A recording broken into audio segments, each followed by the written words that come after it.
Sir ನನಗೆ ಗೊತ್ತಿರೋ ಹಾಗೆ ಯಶವಂತಪುರ್ ಮತ್ತು ಶಿವಮೊಗ್ಗ, ಮೈಸೂರು 3 ಜಾಗಗಳಲ್ಲಿ ಮೈಸೂರು ಸ್ಯಾಂಡಲ್ ಸೋಪ್ನ ಕಾರ್ಖಾನೆ ಇದೆ. ಪ್ರತಿ ಸತಿ ಆ ಪೀಣ್ಯ ಇದರಲ್ಲಿ ಹೋಗಬೇಕಾದಾಗ ನಮಗೆ ಸೋಪ್ ಫ್ಯಾಕ್ಟ್ರಿ ಇದು ಕಾಂಪೌಂಡ್ ನೋಡಿದ್ದೀವಿ ಹೊರತು ಯಾವಾಗಲೂ ಒಂದು ಕುತೂಹಲ, ಒಳಗೆ ಏನು ನಡೆಯುತ್ತೆ, ಎಲ್ಲೆಲ್ಲಿ ಏನೇನು ಸೋಪ್ ಇದೆಲ್ಲ ಆಗುತ್ತೆ ಅಂತ. ಮೊದಲನೇದಾಗಿ ಈ 3 ಫ್ಯಾಕ್ಟ್ರೀಸ್ಗಳಲ್ಲಿ ಏನೇನಾಗುತ್ತೆ ಸರ್? ಇಲ್ಲೇ ಬೆಂಗಳೂರಲ್ಲೂ ಸೋಪ್ ಮ್ಯಾನುಫ್ಯಾಕ್ಚರಿಂಗ್ ನಡೆಯುತ್ತಾ? ಸೋಪ್ ಮ್ಯಾನುಫ್ಯಾಕ್ಚರಿಂಗ್ ಬಂದ್ಬಿಟ್ಟು ಬೆಂಗಳೂರಿಗೆ ಮಾತ್ರ ರಿಸ್ಟ್ರಿಕ್ಟ್ ಆಗಿದೆ. ಸ್ಯಾಂಡಲ್ ಆಯಿಲ್, ಶ್ರೀಗಂಧದ ಎಣ್ಣೆಯನ್ನು ಮೈಸೂರಿನಲ್ಲಿ, ಶಿವಮೊಗ್ಗದಲ್ಲಿ ತೆಗಿತಾ ಇದ್ರು. ಈಗ ಶಿವಮೊಗ್ಗದಲ್ಲಿ ಆಲ್ಮೋಸ್ಟ್ ಆಲ್ ಎಲ್ಲ ಬಂದಾಗಿದೆ madam, because of the non availability of the sandalwood. ಈಗ ಸ್ಟಿಲ್ ಮೈಸೂರಲ್ಲಿ ನಾವು ಎಕ್ಸ್ಟ್ರಾಕ್ಟ್ ಮಾಡ್ತೀವಿ. ಸೊ ಶಿವಮೊಗ್ಗದಲ್ಲಿರೋ ಫ್ಯಾಕ್ಟ್ರಿ ಮತ್ತೆ ಅಲ್ಲಿ ಏನು ಸರ್? ಈಗ ಅದನ್ನು ಯಾವ ರೀತಿ how best that can be utilised better way ಅನ್ನೋದ್ರ ಬಗ್ಗೆ ಒಂದೆಲ್ಲ ಸ್ಟಡೀಸ್ ಎಲ್ಲ ನಡೀತಾ ಇದೆ ಮೇಡಮ್. ಆ ಜಾಗನ ನಾವು ಒಂದು ವಾಟರ್ ಯೂನಿಟ್ ಮಾಡಿದ್ದೀವಿ, MSM Mysuru sandal water bottle, like ಈಗ ಬಿಸ್ಲರಿ ಟೈಪು. ಇನ್ನು ಯಾವ ರೀತಿ ಚೆನ್ನಾಗಿ ಆ ಲ್ಯಾಂಡ್ನ ಉಪಯೋಗಿಸಬೇಕು ಅನ್ನೋದ್ರದ್ದು ಒಂದೆಲ್ಲ ಸ್ಟಡಿ ಮಾಡ್ತಾ ಇದ್ದೀವಿ. ಮೋಸ್ಟ್ ಪ್ರಾಬಲಿ ಹೋಟೆಲ್ಸ್ ಅಥವಾ ಕಾಂಪ್ಲೆಕ್ಸ್ ಅಥವಾ ಕನ್ವೆನ್ಷನ್ ಹಾಲ್ಸ್ನ ಅಲ್ಲೆಲ್ಲ ಕಟ್ಟಿಸ್ಬೇಕು ಅಂಥೇಳಿ ಒಂದೆಲ್ಲ ಪ್ರಪೋಸಲ್ ಇದೆ ಸರ್ಕಾರ ಮಟ್ಟದಲ್ಲಿ. ಅದನ್ನು ಇನ್ನೊಂದು ತಿಂಗಳು ಅಥವಾ 1.5 ತಿಂಗಳಲ್ಲಿ ಅದನ್ನು ಈ ಡಿಸಿಷನ್ ತೊಗೊಳ್ತೀವಿ ಮೇಡಮ್. ನೈಸ್. ಸೊ ಈಗ ಮೈಸೂರಲ್ಲಿ ಎಣ್ಣೆ ತೆಗಿತಾರೆ, ಅದರದ್ದು ಈಗ ಬೆಂಗಳೂರಿನಲ್ಲಿ ಸೋಪ್ ರೆಡಿ ಆಗುತ್ತೆ. ಸೊ ಮೊದಲನೇದಾಗಿ ನನಗೆ ಮೈಸೂರು ಸ್ಯಾಂಡಲ್ ಸೋಪ್ ಅಂದರೆ ಓವಲ್ ಶೇಪ್ದು ಮತ್ತು ಅದ್ರ ಮೇಲೆ ಒಂದು ಸ್ಟ್ಯಾಂಪ್ ಇದೆಯಲ್ಲ, ಇದೇ ಕೈಗೆ ಬರೋದು, ಕಣ್ಣಿಗೂ ಬರೋದು. ಅಂದರೆ ಅವತ್ತಿನ ಕಾಲದಲ್ಲೆಲ್ಲ ಈ ಹಮಾಮು, ಲೈಫ್ ಬಾಯ್ ಎಲ್ಲ ಇದ್ದಿದ್ದ ಕಾಲದಲ್ಲಿ ಒಂದು ಮೈಸೂರು ಸ್ಯಾಂಡಲ್ ಸೋಪ್ ತೊಗೋಬೇಕಂದ್ರೆ ಅದೊಂದು ಒಂಥರ ಲೆವೆಲ್, ಅದು ಘನತೆ ಅದು. ಸೊ ನನಗೆ ಅಲ್ಲಿಂದ ಕಣ್ತುಂಬಿ ಬಂದಿರೋ ದೃಶ್ಯ ಏನಿದೆ, ಇವತ್ತಿಗೆ ನನ್ನ ಕುತೂಹಲ ಇರೋದು ಫ್ಯಾಕ್ಟ್ರಿನಲ್ಲಿ ಹೆಂಗೆ ಸೋಪ್ ತಯಾರಿ ಯಾವ ಸ್ಟೇಜಿಂದ ಸ್ಟಾರ್ಟ್ ಆಗುತ್ತೆ ಸರ್? ಎಸ್ ಮೇಡಮ್, ಆ್ಯಕ್ಚುಲಿ ನಮ್ಮ ಈ ಸೋಪ್ ಬಂದ್ಬಿಟ್ಟು ಸಫನಿಕ್ವೇಷನ್ ಅನ್ನೋ ಪ್ರೋಸೆಸ್ಸಿಂದ ತಯಾರಾಗುತ್ತೆ ಮೇಡಮ್. ನೀವು ಕೆಮಿಸ್ಟ್ರಿ ಇದ್ರ ಪ್ರಕಾರ ಮಾಡಿದ್ರೆ ಅಂದರೆ it's the sodium or potassium salts of long chain fatty acids. So soaps are soft ಇರುತ್ತವೆ, ಆಮೇಲೆ simple chemical molecule and these are biodegradable soaps. ಇದು ಸೋಪ್ಸು, ನಮ್ಮ ಸೋಪ್ ಯಾಕೆ ಸ್ಪೆಷಲ್ ಇದೆಯಪ್ಪ ಅಂತಂದರೆ, ನಮ್ಮ ಸೋಪ್ಸಲ್ಲಿ ಆಲ್ಮಂಡ್ ಆಯಿಲ್ ಯೂಸ್ ಮಾಡ್ತೀವಿ, ಸ್ಯಾಂಡಲ್ ಆಯಿಲ್ನ ಯೂಸ್ ಮಾಡ್ತೀವಿ, ಗ್ಲಿಸರಿನ್ನ ಯೂಸ್ ಮಾಡ್ತೀವಿ. ಸೊ ಬೇರೆ ಆಮೇಲೆ 100% ಎಲ್ಲ ಪ್ರಾಡಕ್ಟ್ಸು ಈ ನ್ಯಾಚುರಲ್ಲಿಂದ ಬರ್ತಾ ಇರೋದು ಮೇಡಮ್. ನಾವು ಯಾವುದೇ ಈ ಸಿಂಥೆಟಿಕ್ ಕೆಮಿಕಲ್ಸ್ನ ನಮ್ಮ ಸೋಪ್ಸ್ನಲ್ಲಿ ಯೂಸ್ ಮಾಡ್ತಾ ಇಲ್ಲ.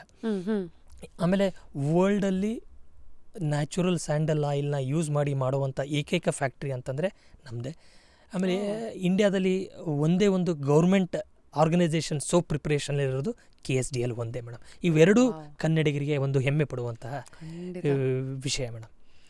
ಸೊ ಈ ಸೋಪ್, ಈಗ ಉದಾಹರಣೆಗೆ ದಿನಕ್ಕೆ ಎಷ್ಟು ಸೋಪ್ ಮ್ಯಾನುಫ್ಯಾಕ್ಚರ್ ಆಗುತ್ತೆ, ಆ ಸ್ಟೇಟಸ್ ಹೆಂಗೆ ಸರ್? ಫಸ್ಟ್ ಈಗ ಹೇಗಂದರೆ ಇದು ಬೇಸ್ ಹೇಳಿದ್ರಿ, ಆಮೇಲೆ ಆಯಿಲ್ ಅಂತ ಹೇಳಿದ್ರಿ, ಹಂತವಾಗಿ ನಾವು ಈ ಸೋಪ್ಗೆ ಇಂಪಾರ್ಟೆಂಟ್ ಇಂಗ್ರೀಡಿಯೆಂಟ್ ಬಂದ್ಬಿಟ್ಟು ಸೋಪ್ ನೂಡಲ್ನ ನಾವು ಇದು ತರಿಸ್ತೀವಿ. ಅದರಲ್ಲಿ ನಾವು 70-30 PFED PKFED ಅಂದರೆ ನಮ್ಮ ಪಾಮ್ ಬೇಸ್ಡ್ ಫ್ಯಾಟಿ ಆ್ಯಸಿಡ್ನ ನಾವು ಯೂಸ್ ಮಾಡ್ತೀವಿ. 70% ಪಾಮ್ ಫ್ಯಾಟಿ ಆ್ಯಸಿಡ್ ಡಿಸ್ಟಿಲೇಟ್ ಅಂತ ಹೇಳ್ತಾರೆ. ಇನ್ನು ಈ 30% ಬಂದ್ಬಿಟ್ಟು ಪಾಮ್ PK ಅಂದರೆ ಪಾಮ್ ಕರ್ನಲ್ ಫ್ಯಾಟಿ ಆ್ಯಸಿಡ್ ಈ ಡಿಸ್ಟಿಲೇಟ್ ಅಂತ ಹೇಳ್ತಾರೆ. ಈ 30% PKFED ಏನಿದೆಯಲ್ಲ, ಅದರಲ್ಲಿ ಲೌರಿಕ್ ಆ್ಯಸಿಡ್ ಕಂಟೆಂಟ್ ಬಂದ್ಬಿಟ್ಟು ಆಲ್ಮೋಸ್ಟ್ 12% ಇರುತ್ತೆ ಮೇಡಮ್. ಆಮೇಲೆ ಈ TFMನ ನೀವು ಅಬ್ಸರ್ವ್ ಮಾಡಬೇಕು, 76% ಎ ಕ್ವಾಲಿಟಿ ಸೋಪ್ ಇರೋದು ಮೈಸೂರು ಸ್ಯಾಂಡಲ್ ಮತ್ತು ಈ ಸಿಂಥಾಲ್ ಸೋಪ್ಗಳು ಮಾತ್ರ ಅಮಾಂಗ್ ದಿ ಎಲ್ಲ ಸೋಪ್ಗಳಲ್ಲಿ. ಸೊ ನಮ್ಮ ಸೋಪ್ ಯಾವಾಗಲೂ ಒಂದು ಪ್ರೀಮಿಯಮ್ ರಾಯಲ್ ಕ್ವಾಲಿಟಿ ಸೋಪ್ ಆಗಿದೆ ಹೊರತು ನಾವು ಈ ಪಾಪ್ಯುಲರ್ ಸೋಪ್ಸ್ ಕ್ಯಾಟಗರಿಯಲ್ಲಿ ಬರಲೇ ಇಲ್ಲ ಮೇಡಮ್. ಸೊ ಹೀಗಾಗಿ ನಮ್ದು ಯಾವಾಗಲೂ ನಮ್ಮ ತಾಯಂದರು ಒಂದು ಚಾಯ್ಸ್ ಆಗಿ ಒಂದು ಪ್ರೈಮ್ ಇಂಪಾರ್ಟೆಂಟ್ ಕ್ವಾಲಿಟಿದು ಅಫೋರ್ಡಬಲ್ ಪ್ರೈಸಲ್ಲಿ ನಾವೆಲ್ಲ ಕೊಡ್ತಾ ಇದ್ದೀವಿ ಮೇಡಮ್. ಸೊ ಈ PK ಈ ಸೋಪ್ ನೂಡಲ್ ಜೊತೆಗೆ ನಾವು ಇಂಗ್ರೀಡಿಯೆಂಟ್ಸ್ನ ಹಾಕ್ತೀವಿ. ಅಂದರೆ ಈ ಪರ್ಫ್ಯೂಮರಿ ಐಟಮ್ಸ್ನ ನಾವು ಆ್ಯಡ್ ಮಾಡ್ತೀವಿ. ಅದು ಈ ಪರ್ಫ್ಯೂಮಲ್ಲಿ ಆಲ್ಮೋಸ್ಟ್ 185 ಕೆಮಿಕಲ್ಸ್ ಇದಾವೆ ಮೇಡಮ್. ಡಿಫ್ರೆಂಟ್ ಸೋಪ್ಸಿಗೆ ಡಿಫ್ರೆಂಟ್ ಕ್ವಾಂಟಿಟಿಯಲ್ಲಿ ಅದನ್ನು ಆ್ಯಡ್ ಮಾಡ್ತೀವಿ. ಅದ್ರ ಜೊತೆಗೆ ಸ್ಯಾಂಡಲ್ ಆಯಿಲ್ನ ಆ್ಯಡ್ ಮಾಡ್ತೀವಿ. ಸ್ಟಾರ್ಟಿಂಗ್ ಫ್ರಮ್, ಅದು ನಮ್ಮ ಟ್ರೇಡ್ ಸೀಕ್ರೆಟ್, ಯಾವುದ್ಯಾವುದು ಎಷ್ಟೆಷ್ಟು ಪರ್ಸೆಂಟ್ ಅಂತೇಳಿ ಅದನ್ನು ಹೇಳೋದಿಲ್ಲ, ಬಟ್ ಡೆಫಿನೆಟ್ಲಿ ಇಂಗ್ರೀಡಿಯೆಂಟ್ ಹೇಳ್ತೀನಿ. ಸ್ಯಾಂಡಲ್ ಆಯಿಲಿಂದ, ಆಲ್ಮಂಡ್ ಆಯಿಲಿಂದ, ಗ್ಲಿಸರೀನು, ಆಮೇಲೆ ಈ ಪಚೋಲೆ ಆಯಿಲ್ ಇರ್ಬೋದು, ಡಿಫ್ರೆಂಟ್ ಆಯಿಲ್ಸ್ ಇದ್ದಾವೆ. ಅವನ್ನ ಒಂದು ಡೆಫಿನೆಟ್ ಪ್ರಪೋರ್ಷನಲ್ಲಿ ಡಿಫ್ರೆಂಟ್ ಸೋಪ್ರಿಗೆ ಆ್ಯಡ್ ಮಾಡ್ತೀವಿ. ನಮ್ಮದು ಒಂದು ಈ ಮಿಲೇನಿಯಂ ಸೋಪ್ ಅಂತಿದೆ, which is the costliest soap in India. ಅದರ ಆಲ್ಮೋಸ್ಟ್ 840 ರೂಪೀಸಿಗೆ ಒಂದು ಸೋಪ್ ಇದೆ. ಆಲ್ಮೋಸ್ಟ್ ಇನ್ನೊಂದು 45 ರೂಪೀಸ್ದು ಒಂದು ಸೋಪ್ ಇದೆ. ಅಷ್ಟು ಹ್ಯೂಜ್ ವೇರಿಯೇಷನ್ಸಲ್ಲಿ ನಮ್ಮ ಸೋಪ್ ಪ್ರಾಡಕ್ಟ್ಸ್ ಇದಾವೆ ಮೇಡಮ್. ಸೊ ಒಂದು ದೊಡ್ಡ ಪಾಕ ಥರ ಏನಾದ್ರು ಫಸ್ಟ್ ಮಾಡಿಕೊಂಡು ಅದಾದಮೇಲೆ ಅಲ್ಲ ಈ ಯೂಟ್ಯೂಬಲ್ಲೆಲ್ಲ ತುಂಬ ವಿಡಿಯೋಸ್ ನೋಡಿರ್ತೀರಲ್ಲ, ಈ ಫ್ಯಾಕ್ಟ್ರೀಸ್ಗಳಲ್ಲೆಲ್ಲ ಸೋಪು ಅಥವಾ ಎನಿಥಿಂಗ್ ಫಾರ್ ದಟ್ ಮ್ಯಾಟರ್ ಹೇಗಾಗತ್ತೆ ಅಂತ. ಸೊ ಮಷಿನರಿಗಳೆಲ್ಲ ತುಂಬ ಇದೆಯಲ್ಲ, ಹ್ಯಾಂಡ್ ಮೇಡಾ ಹೆಂಗೆ ಸರ್? ಇಲ್ಲ ಮೇಡಮ್, ನಮ್ಮದು ಸೆಮಿ ಆಟೋಮೇಟೆಡ್, ನಮ್ಮದು ಕಂಪ್ಲೀಟ್ ಆಟೋಮೇಟೆಡ್ ಇಲ್ಲ. ಸೊ ನಮಗೆ ಏನೇನು ಕೆಮಿಕಲ್ಸ್ ಬೇಕಲ್ಲ ಆ ಎಲ್ಲ ಕೆಮಿಕಲ್ಸ್ನ ಮೊದಲು ಬ್ಲೆಂಡ್ ಮಾಡಿ ಸ್ಯಾಚುರೇಷನ್ಗೆ ಇಡ್ತೀವಿ. 30 days, 60 days, 90 days ಈ ರೀತಿ ಒಂದು ದೊಡ್ಡ ಕಂಟೈನರ್ಗಳಲ್ಲಿ ಅದನ್ನು ನಾವು ಬ್ಲೆಂಡ್ ಮಾಡಿ ಸ್ಯಾಚುರೇಷನ್ಗೆ ಇಡ್ತೀವಿ.